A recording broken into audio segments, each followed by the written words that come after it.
Halo Scientist, selamat datang di Podcast Foresight 2024 dengan tema Crafting Your Identity from Invisible to Unstoppable, The Art of Self-Branding in the Era of Endless Opportunity.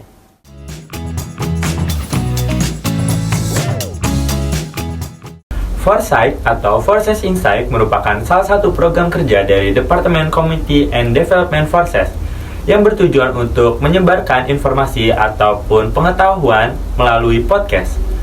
Nah, pada kali ini narasumber yang hadir merupakan mahasiswa berprestasi yang akan berbagi kisah perjalanannya, tips sukses, dan pandangan mengenai berbagai isu terkini. Oke nih, sekarang kita udah sama narasumber kita yaitu Kak Volika nih. Hai. Nah, Kak Volika itu salah satu content creator di IPB University dan juga mahasiswa berprestasi nasional 2023. Dan mempunyai followers yang lebih dari 28.000 nih. Halo Kak Volika. Hai. Boleh nih perkenalan dulu nih Kak Volika. Halo semuanya, aku Volika. Alhamdulillah aku diamanahi menjadi mahasiswa berprestasi utama di tingkat nasional pada tahun 2023. Dan aku juga founder dari komunitas Temanmu. Hai. Nah, tadi kan udah paparan dari perkenalan Kak Volika. Aku mungkin lebih ke mau sharing session aja nih ke kakak. Gimana sih Kak? Sekarang kan kita generasi Z nih, kita satu generasi. Nah, tapi di generasi Z ini mempunyai berbagai macam tipe kali ya. Kayak ada yang tipe mungkin mudah insecure ataupun tidak pantang menyerah nih Kak. Kalau dari kakak sendiri nih, gimana sih cara self-branding itu menjadi penting di zaman sekarang? Oke, ini lumayan ya dari generasi Z, terus nanyain tentang self-branding. Nah, terus kan tadi Zika tuh bilang bahwa generasi Z itu dibagi menjadi orang yang pantang menyerah dan juga orang yang emang suka insecurean. Menurut aku nggak generasi Z doang sih ya yang kayak gitu, semua generasi pun sama. Dan bukan berarti orang yang pantang menyerah tuh nggak pernah insecure. Jadi bisa jadi dua hal tadi itu ada dalam satu kepribadian gitu, ada dalam satu diri kita. Jadi it's okay untuk kadang insecure karena itu membuat kita sadar posisi kita di mana. Tapi jangan sampai itu ngejadiin kita tuh buat rendah diri. Itu dulu yang pertama. Dan kalau pantang menyerah itu tuh sebenarnya suatu usaha, bukan sesuatu yang udah ada dalam diri kita, tapi sesuatu yang harus kita usahakan gitu. Nah, jadi kalau misalkan ngomongin tentang dua kepribadian itu harus dijelasin dulu di awal. Kalau misalnya kita harus terus berusaha, dan juga kalau insecure itu adalah fase yang dimana enggak selamanya. Itu. Dan yang kedua, tentang pentingnya self-branding. Kenapa penting coba? Karena orang lain cuma bisa membeli apa yang kita jual. Kalau orang lain nggak tahu kita jualan, orang mau beli apa? That's why kita harus bisa untuk menunjukkan kepada orang lain kita bisanya apa. Gitu Zika, kalau dalam sudut pandang aku. Oke, berarti kalau yang aku tangkap nih, nggak cuma generasi Z aja yang punya dua tipe kepribadian itu ya Kak. Nah, tapi kalau aku melanjutkan jawaban kakak tadi tentang self-branding nih Kak, kan kakak salah satu dari content creator atau influencer ya. Menurut kakak tuh kalau self-branding tuh harus jadi content creator atau enggak juga sih? Gitu. Enggak harus sih, tapi akan lebih bagus kalau iya. Kenapa? Sebenarnya kalau jadi content creator, itu tuh ada orang yang bilang hidup kita tuh baik-baik aja kok, cuman nggak di-upload aja gitu. Terus content creator sekarang dianggap keren kan ya. Jadi kayak mikir, bisa gak sih kita hidup biasa-biasa aja? Ya bisa kalau kamu mau terima resikonya gitu. Kalau misalkan kamu sudah cukup dengan hal seperti itu. Banyak orang yang sukses gak jadi content creator karena dia udah punya privilege buat ngedapetin relasi-relasi di pekerjaan dia dan sebagainya. Dan kenapa kita menjadi content creator? Karena kita nggak punya itu dari lahir. Dan kita tidak diwariskan hal itu dari lahir. Makanya kita jadi content creator supaya kita dikenal oleh banyak orang dan kita mendapatkan relasi-relasi itu untuk mencapai tujuan kita yang lebih jauh. Jadi that's why content creator itu penting untuk beberapa orang yang merasa itu penting. Tapi kalau kamu sudah cukup untuk tidak menjadi content creator, apa yang sudah kamu miliki, merasa kamu sudah cukup dengan hal itu, it's okay. Sunnah kali ya, tapi kayak bukan dapat pahala juga. Istilahnya itu, kalau kamu nggak jadi content creator pun nggak apa-apa, selagi kamu bisa menunjukkan apa yang kamu miliki, gitu. Oke, baik. Jadi, kalau yang tadi kakak jelasin tadi itu, branding itu nggak cuma jadi content creator aja, tapi kalau misalnya jadi content creator mungkin jadi poin plus gitu ya. Secara kan sekarang lagi zaman digitalnya tuh bener-bener merebak luas, jadinya tuh orang-orang tuh gampang banget nge-search kita gitu. Apalagi kalau misalnya kita tuh buat konten dan kontennya itu memotivasi banyak orang ya Kak ya. Nah betul, contohnya nih ya, aku kenal salah satu founder production house, dia nggak ngupload apa-apa di Instagram dia tentang pekerjaannya. Tapi kalau brand-brand besar udah tahu dia, yang ngapain dia bikin konten. Tapi buat kita, yang kita nggak kenal sama siapa-siapa, bikin konten kan jadi suatu opportunity untuk kita mengenal orang yang lebih banyak gitu. Makanya balik lagi, bener, sesuai dengan kepentingan, nggak harus jadi content creator, tapi itu jadi poin plus. Kenapa? Karena setiap kita apply apa-apa nih, apalagi kita mahasiswa, pasti di screening media sosialnya. Kalau kita upload konten, apalagi kontennya bagus, memotivasi, menginspirasi, mengedukasi, itu bakal jadi poin plus buat recruiter, buat menerima kita. Nah, poin pentingnya tuh di situ. Jadi kita ya realistis aja ya, kita siapa, makanya kita berusaha lebih banyak, kita sharing lebih banyak ya, supaya juga kali aja jadi amal jariah. Karena aku sebagai Islam lihatnya ke situ ya. Begitu.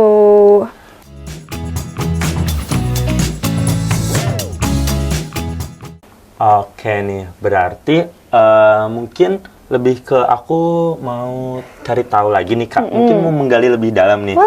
Boleh. Tentang self branding yang udah Kakak tunjukin ke orang-orang gitu.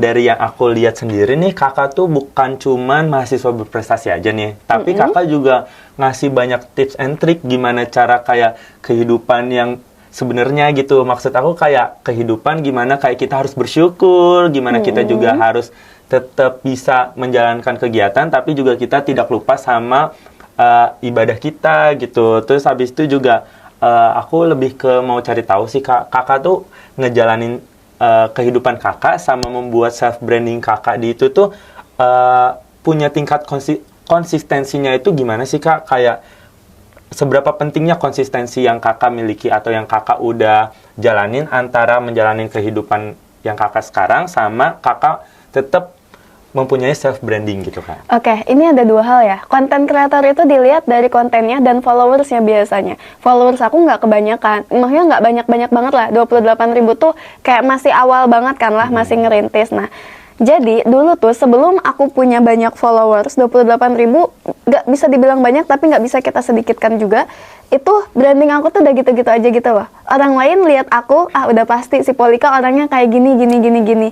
Tapi ketika misalkan udah kita konsisten bikin konten, terus followers naik, itu banyak kerjasama yang masuk. Dan itu tuh menghasilkan, kalau misalkan kita sebagai mahasiswa jadi cuan tambahan lah ya, alhamdulillah, dan kita diundang jadi pembicara dan sebagainya. Jadi kalau ngomongin konsistensi, ada dua hal. Apakah konsistensi itu kamu mau ningkatin followers kamu, atau emang kamu mau konsisten membranding diri kamu seperti apa.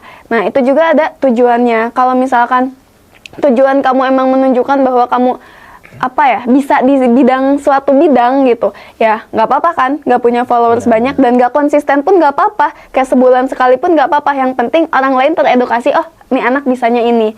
Tapi beda kalau misalkan kita mau reach lebih banyak orang, emang kita punya tujuan buat meningkatkan followers lebih banyak, itu konsistennya harus dinaikin gitu, supaya terbaca sama algoritma, supaya orang lain ingat terus nih, ada kita, konten kita naik lagi. Bener. Begitu sih kalau dari aku. Kamu setuju gak? Aku setuju banget sih, jujur.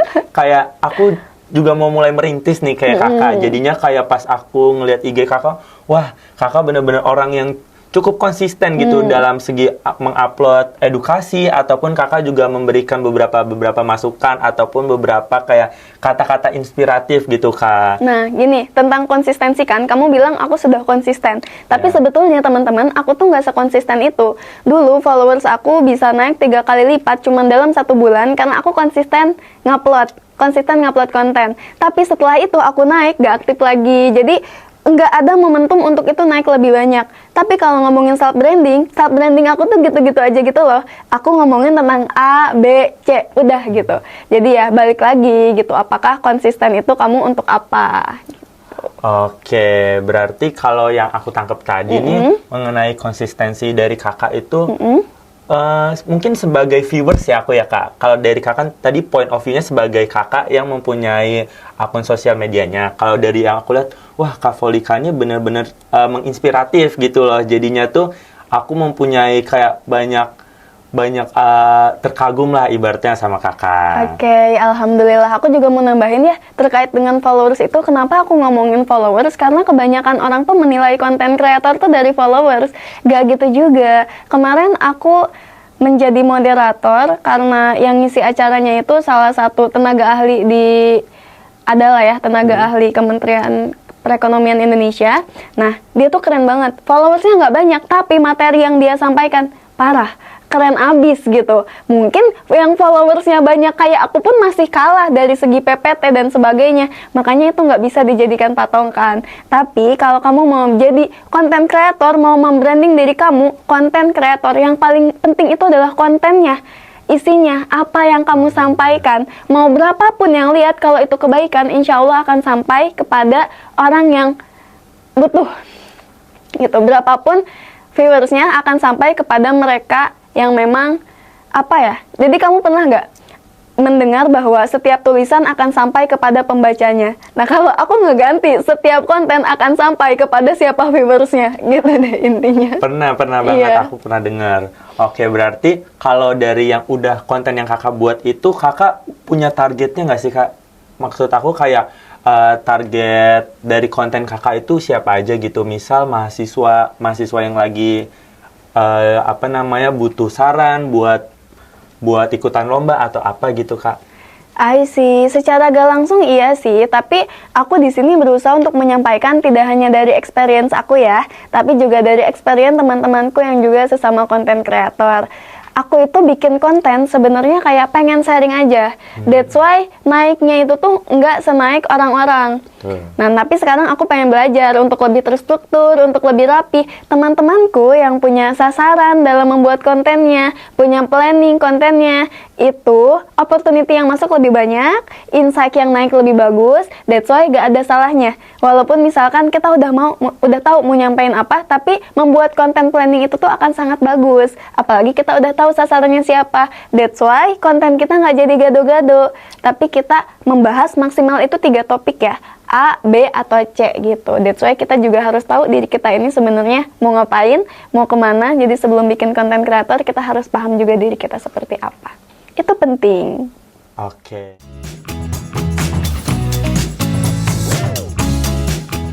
Nah, tadi kan Kak Volika udah ngejelasin nih tentang jadi self branding itu nggak cuman punya konten creator juga, tapi kalau misalnya kita juga punya tahu apa materi yang kita sampaikan tuh bisa jadi aja punya self branding ya kak ya. Nah, terus kalau misalnya dari kakak sendiri nih, kakak ada nggak sih gambaran secara umum untuk membangun self branding buat kita yang ibaratnya baru memulai nih, baru punya niat tapi itu belum tahu nih gimana caranya nih kak? Oke, kalau kita misalkan mau membranding diri kita, itu pasti kita udah punya something kan di dalam diri kita. Makanya kalau aku diajarin sama kakakku dulu, kalau misalkan kamu mau bikin konten, kamu harus punya self branding dulu di dunia nyata sebelum self branding di media sosial. Nah, kitanya yang harus improve dulu nih. Dalam proses kita improve, dalam proses kita berkembang, pasti kita menemukan kesulitan kan. Tapi pada akhirnya kesulitan itu bisa kita hadapi. Nah, proses kita menghadapi kesulitan itu, proses kita bisa menyelesaikan masalahnya, pelajaran apa yang kita ambil, itu kita kontenin. Mulai dari situ.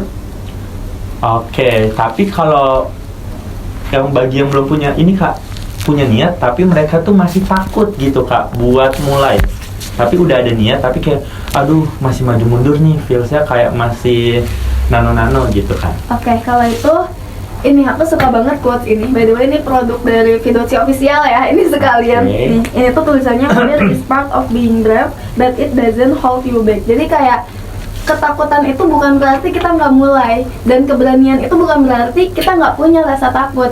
Tapi keberanian itu kita punya rasa takut, tapi kita bisa handle dan kita terus lakuin apa yang jadi tujuan kita. That's why gak bisa kalau misalkan menjadi self branding takut dan emang kalah sama rasa takutnya. Rasa takut itu gak ada jawabannya selain kata lawan. gitu kalau tentang ketakutan. Tapi kalau misalkan dia udah punya self branding di dunia nyata, terus misalkan dia mulai konten nih, mulai mau membranding dirinya, please jangan takut. Kenapa? Banyak orang loh yang dulu ngadepin masalah sama kayak kamu tapi belum bisa nyelesainnya. Kali aja dengan lihat konten kamu, mereka bisa nyelesain masalahnya tuh lebih cepat gitu. Oke, bener banget nih teman-teman nih. Jadi buat teman-teman sekalian yang mau mulai ngebangun branding gitu, nggak perlu takut, nggak perlu risau ya. Ibaratnya mah badai pasti berlalu gitu. Ibaratnya kalau misalnya teman-teman nih, kalau kalian aduh masih dak-dikduk, masih bingung gitu, kalian bulatin dulu aja tekadnya gitu. Karena yang udah dijelasin sama Kak Volika tadi, kalau misalnya kita nggak bisa ngelawan rasa takut tuh, kita nggak bakal bisa berkembang gitu ya Kak. Betul, jadi aku pernah baca buku tuh namanya judulnya Harimau-Harimau. Nah, kenapa harimaunya ditulis 2 kali? Dulu tuh aku berpikir ya kenapa ditulis 2 kali. Ternyata sebelum kita menghadapi harimau yang ada di depan mata kita harus menaklukkan harimau yang ada di dalam diri kita. Rasa takut kita, rasa insecure kita, itu harus kita kalahin dulu sebelum kita menghadapi dunia yang kita anggap harimau juga tadi gitu. Oke, berarti nih Kak, berarti Kakak udah naklukin belum nih harimau yang ada di dalam diri Kakak nih? Kalau tentang menaklukkan rasa takut, itu tidak akan habis prosesnya. Karena kita berkembang dari bayi gak tahu apa-apa sampai sekarang itu menghadapi banyak rasa takut. Dan rasa takut itu akan selalu ada karena kita terus mengimprove diri kita. Ketika kita terus mengimprove diri kita, menemui tantangan baru, rasa takut itu pasti ada. Tapi balik lagi, rasa takut itu bukan berarti kamu nggak maju dan nggak ngelakuin apapun yang jadi tujuan kamu. Jadi rasa takut itu wajar, pasti ada dalam kehidupan. Tapi gimana caranya kita bisa nyelesain rasa takut itu atau nahlukin harimau yang ada di dalam diri kita itu.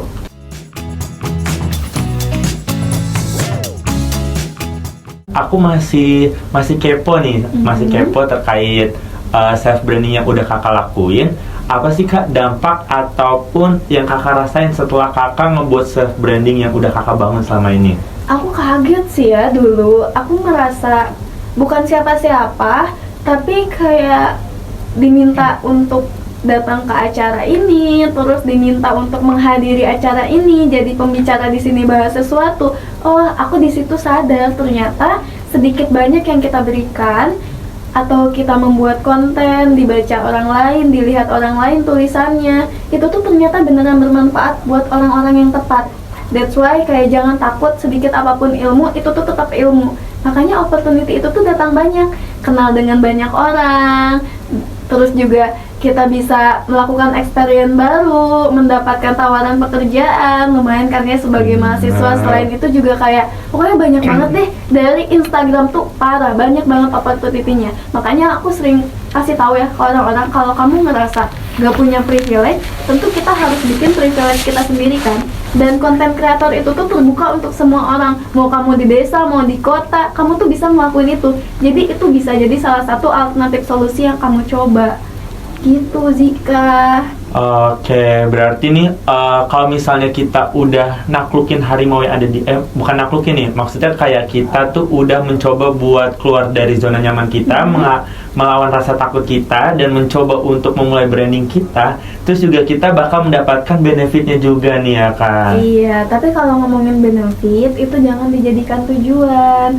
Kayak ya tujuannya bolehlah supaya orang lain tahu kita bisanya apa, bolehlah untuk ngasih informasi ke orang lain. Mau nggak mau, tujuan menjadi bermanfaat itu akan menjadi lebih powerful daripada kita cuma ngincar supaya dapat tawaran kerja. Atau misalkan supaya followers kita naik, supaya kita jadi hits. Karena kalau misalkan tujuannya kayak gitu, di atas langit tuh akan ada langit yang lebih tinggi, gak akan ada habisnya. Tapi kalau kita fokus untuk berbuat baik sama orang lain, insya Allah kan itu tujuan yang lebih jauh ya. Berharapnya sama yang di atas aja, berharap balasannya sama yang di atas aja. That's why dalam melakukannya, apapun respon orang lain terhadap kita nothing tulus. Oke, baik nih. Jadi aku mau nambahin lagi kali ya Kak, buat yang tadi Kakak udah jelasin. Kan Kakak juga udah buat self branding, berarti kan udah memotivasi banyak orang nih Kak, ibaratnya nih Kak, udah memotivasi banyak pengguna ataupun banyak followers Kakak yang merasa terbantu dari kata-kata yang Kakak bikin ataupun kegiatan yang Kakak lakuin. ada nggak sih Kak, Kakak pernah buat Q&A gitu kepada followers atau ada yang pernah nge-reply gitu kayak yang merasa terbantu atau yang ngerasa termotivasi gitu Kak? Boleh dong diceritain. Oke, baik. Kalau kayak gitu pasti banyak ya, banyak banget, tiap hari juga hampir ada. Tapi Masya Allah. fokusnya itu adalah sebenarnya tuh bukan aku yang hebat, tapi mereka yang hebat bisa ngambil pelajaran dari apa yang aku sampaikan. That's why kayak yang aku sampaikan itu kan sesuatu yang mungkin general, ada dalam buku-buku sebelumnya, pernah diucapkan oleh orang-orang sebelumnya, atau bahkan sudah ada di kitab suci dari ribuan tahun yang lalu. Tapi aku hadir sebagai reminder aja, dan fokusnya tuh sebenarnya supaya aku mendapatkan kebaikan aja gitu loh dari yang di atas, karena aku melakukan kebaikan, karena berusaha baik itu baik, karena kebaikan yang kita lakukan akan kembali kepada diri kita. That's why kayak ketika orang bilang makasih dan sebagainya, ya udah aku cuma jawab alhamdulillah biiznillah, semoga jadi kebaikan buat aku juga. Gitu aja sih. Jadi kayak aku nggak mau ngerasa jadi di atas gitu loh. Kayak aku diajarin sebesar apapun kamu, tapi ketika ada rasa kesombongan di dalam diri kamu, udah kamu pasti jatuh gitu. Terus aku diajarin juga sama guru kamu, Polika. Saya belajar lama di kuliah, jauh-jauh dari rumah, cuma belajar 2 hal. Yang pertama, ketika lihat orang lain butuh bantuan, gerak bantuin. Yang kedua, jangan sombong. Jadi itu jadi pegangan dan prinsip aku sampai sekarang. Aku selalu ingat kata-kata itu juga. Masya Allah banget, sumpah Kak, Kakak bener-bener Ini bener-bener jangan kayak dijadiin kayak kajian keren ya, banget. karena Enggak, ini mah keren banget real nih teman-teman, aslian dari yang pemaparan yang Kakak udah berikan kepada aku dan teman-teman sekalian, ini benar-benar membuat insight yang baru sih. Jujur banget, aku kayak ngerasa bersyukur banget nih bisa ngobrol-ngobrol sama Kakak.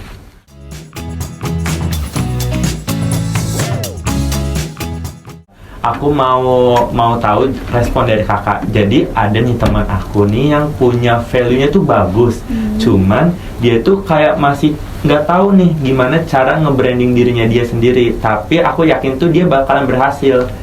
Gimana sih Kak? Gimana caranya biar dia itu bisa memulai perjalanannya dia sendiri gitu loh Kak? balik lagi, yang pertama kita dalam melakukan kehidupan itu pasti mengalami pain and gain kan, kesulitan-kesulitan. Dan orang-orang yang mau membranding diri dia pasti udah punya sesuatu nih di dalam diri dia. Nah, itulah yang dia ceritakan. Dia bisanya apa, gimana caranya bisa sampai situ, apa yang dia lakuin. Karena kita nggak tahu orang lain tuh udah pernah ngalamin itu, atau misalkan ada orang yang ngalamin itu tapi belum dapat solusinya. Kali aja dengan konten kita jadi solusi dan jawaban dari pertanyaan yang ada di kepala mereka. Itu yang pertama. Yang kedua, udah banyak banget kelas jadi konten creator kan ya sekarang. Mulai dari cari sasarannya siapa, mulai dari bikin konten yang gimana, mulai dari manfaatin AI, kita mau bikin konten apa, itu juga udah banyak banget kan ya. Iya, Kayak tinggal kita chat ke ChatGPT, tolong aku mau jadi konten creator di bidang ini, bikinin konten plan dalam 30 hari. Udah ada. Tinggal pilih salah satu editionnya. Kalau nggak ngerti gimana cara tag videonya, tinggal cari ke YouTube. Betul. Tinggal tanya lagi. Jadi kalau misalkan ada yang bilang nggak tahu, ada yang bilang nggak tahu gimana caranya, coba udah nyampe mana, nyobanya udah nyampe mana, bertanyanya gitu. Oke, jadi udah kegambar banget nih ya. Berarti buat teman-teman semua yang emang mau mulai tapi belum tahu gimana caranya tuh udah dikasih spilan langsung dari Kak Polika Iya, tapi nih. aku mau ngingetin juga ya. Ini penting banget buat punya branding di dunia nyata dulu sebelum branding di media sosial. Kenapa? Karena supaya kita tidak menyebutkan atau mengada-adakan sesuatu yang tidak ada. Barangkali itu sering terjadi ya pada zaman sekarang ini. Jadi tolonglah ya, kita gimana ya bilangnya, tapi istilahnya nggak akan sia-sia ketika kamu mengimprove diri kamu di dunia nyata supaya jadi seseorang dahulu gitu, supaya kamu punya ilmunya dahulu sebelum kamu menyebarkan itu ke banyak orang. Mau nyambi boleh, mau siapin dulu ilmunya boleh, yang pasti kamu harus punya self branding di dunia nyata dulu sebelum kamu merambah ke media sosial. Oke, baik banget nih Kak Polika.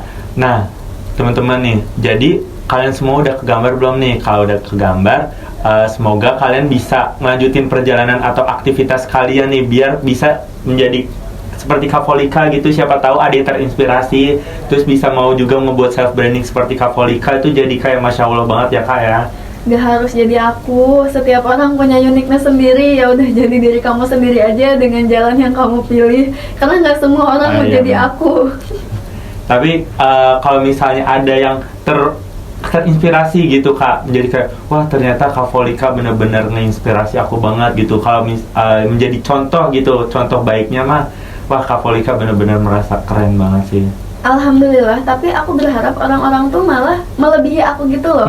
Misalkan teman aku, Wawa nih misalkan ya, Ya. Wawa tuh bilang, "Vol, aku tuh dulu lihat konten kamu, terus aku ngerasa itu gampang bikinnya, ya udah aku coba bikin, ternyata sekarang dia naik, dilihat sama banyak orang, alhamdulillah melebihi aku." Ada salah satu orang lihat video aku mapres, dia ulang-ulang, dia masih SD, terus dia ikut olimpiade dan dia menang. Masya Allah. Dan dia ulang-ulang terus video aku aja nggak tahu dia ulang-ulang kan. Aku juga nggak tahu kata mana yang menginspirasi dia. Waktu SD aku kerjanya main, Zika. Bener banget sih. Dia lebih dari aku, dan itu yang aku harapkan. Jadi alhamdulillah ya, kita nggak pernah Alhamdulillah tahu banget. nyampe mana pesan yang kita sampaikan. Yang penting fokusnya kita buat baik aja. Oke.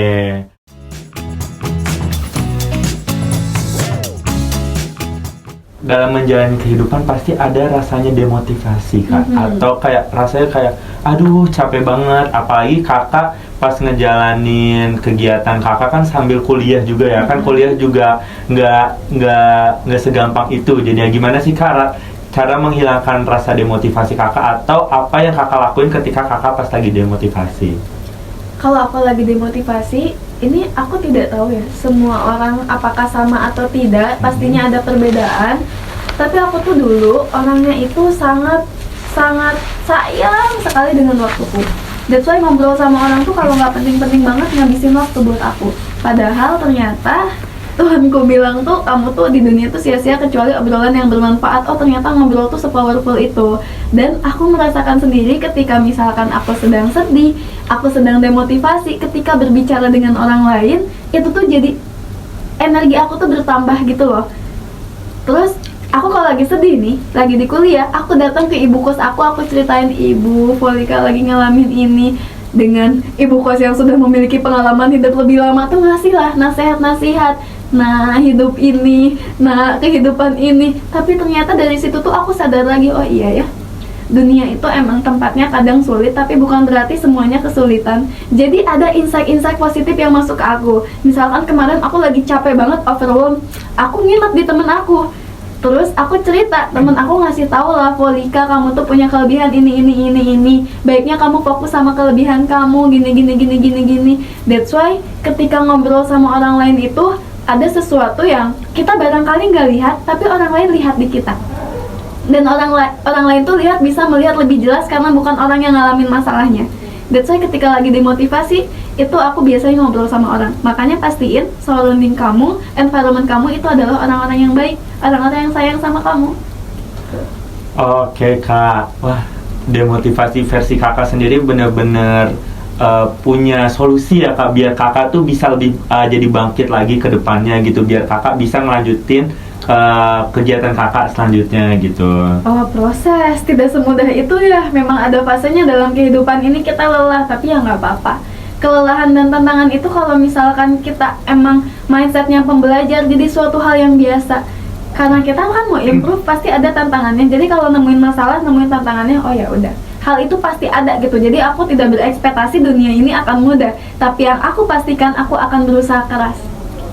Oke, baik nih Kak. Oke teman-teman, jadi kalau aku rangkum nih dari awal sampai tadi yang terakhir, mungkin Kak Volika ini benar-benar tipe orang yang bekerja keras, tipe orang yang mempunyai semangat yang tinggi gitu. Jadi apa yang Kak Volika udah dapetin ini berkat hasil kerja keras dan juga dari doa-doa dan serta ibadah Kak Volika yang udah ini Kak Volika lakuin juga. Amin. Nah, terus juga dari gimana Kak Volika ngejalanin cara awal nge-brandingnya sampai saat ini tuh udah dijelasin banget nih teman-teman, sampai dimana Kak Volika mengalami fase demotivasi juga. Kak Volika juga nge-share gitu gimana caranya biar kita tuh bisa bangkit gitu. Semoga dari podcast kali ini teman-teman tuh bisa mengambil hikmahnya, bisa ngambil manfaat atau dampak positifnya gitu, dan bisa mengaplikasinya kalau misal ada yang relate gitu ya Kak ya.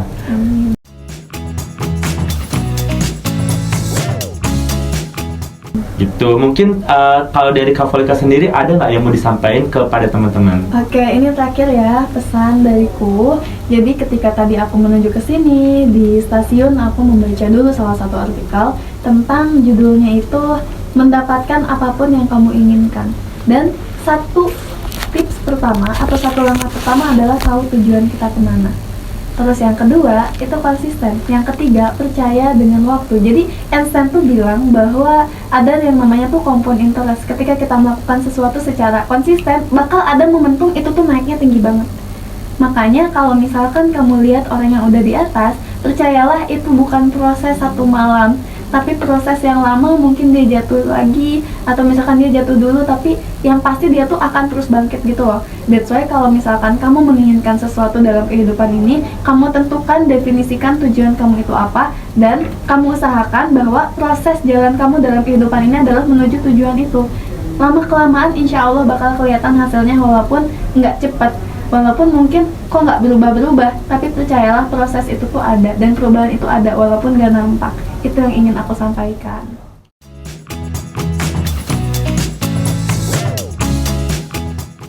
Wah, nggak kerasa nih udah sampai di penghujung acara pada podcast kali ini. Nah, dari tadi materi yang udah disampaikan sama Kak Volika, kita bisa ambil manfaatnya dan kita bisa aplikasiin ke kehidupan kita selanjutnya. Nah, juga buat teman-teman sekalian, kalau misalnya masih ada yang kepo, ataupun ada yang penasaran, ataupun kalian tuh mau cari tahu tentang gimana Kak Volika ngebuat self-brandingnya itu, bisa kali ya Kak, dikasih tahu Instagramnya Kakak? Boleh, @volika_shi. Asik. Gak usah di-follow dulu, lihat-lihat dulu aja. Oke, baik. Jadi, aku Zika sebagai moderator pamit undur diri. Sampai jumpa di Foresight selanjutnya. Dadah saintis! Menjadi saintis sejati, menjadi saintis sejati, menjadi saintis sejati.